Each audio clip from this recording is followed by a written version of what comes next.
In the first half of our book, we keep seeing clues as to who Jesus is. He'd make a claim and then he'd do a miracle that would just make us go, wow, who is it that could do that?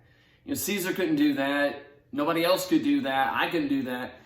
It just proved his claim. And so we're going to see another one of those in our reading this morning. We're in Mark 6 and verse 45.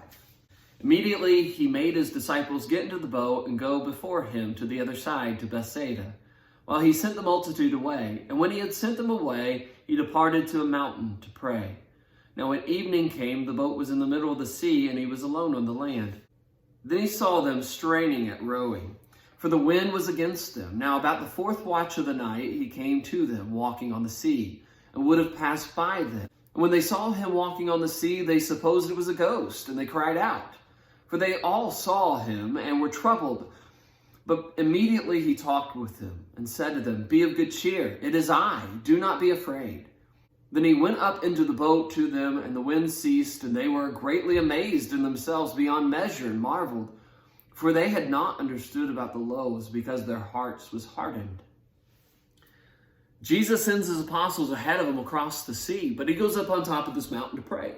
But in the meanwhile, the apostles are down in their boat, and they're just struggling because of the storm that had come across. And Jesus knows it. It says that Jesus saw them. And Jesus just kind of lets them struggle for a little while, because somewhere between 6 to 12 hours later, Jesus decides he's going to start walking towards them. And he's walking out on the sea, and interestingly enough, it says that he would have passed them by. But they're out on the sea. They're afraid anyways because of the storm. They cry out. They say it's a ghost. It says they're afraid, they're trembling. Instead of passing them by, Jesus speaks to them. He says, "Be of good cheer, it is I, do not be afraid."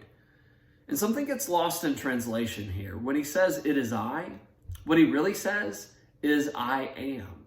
The same thing that God told Moses when he was at the burning bush. And so he's making a claim here. He's saying, I am God. I'm the self-existent one. I'm the one in which all existence belongs to. Don't be afraid. I'm with you.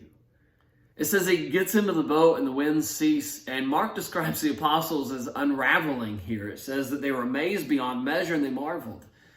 They didn't have their wits about them anymore. They became undone, like Isaiah in Isaiah 6, where he sees this great glory of Jesus sitting on the throne. And so it's interesting, he goes on to say that they had not understood about the loaves or the feeding, because they had hardened their hearts against it. Somewhere in gazing at Jesus, God come in the flesh, walking on the water, stepping into the boat and the wind ceasing, their hearts had begun to soften. And so notice the difference between their fear and their hard-heartedness, and then their peace and their softened hearts, is Jesus' presence. I think what had happened is they came to realize that God had left his throne in heaven, that God became his creation, and he became man. He was walking amongst us, and they are watching him walk on the water and calm the storm. That's what we're watching too when we're looking through the eyes of eyewitnesses here. And later on, they're going to be watching him die on a cross for their sins. What an incredible, remarkable story for us to just kind of take with us today and meditate on.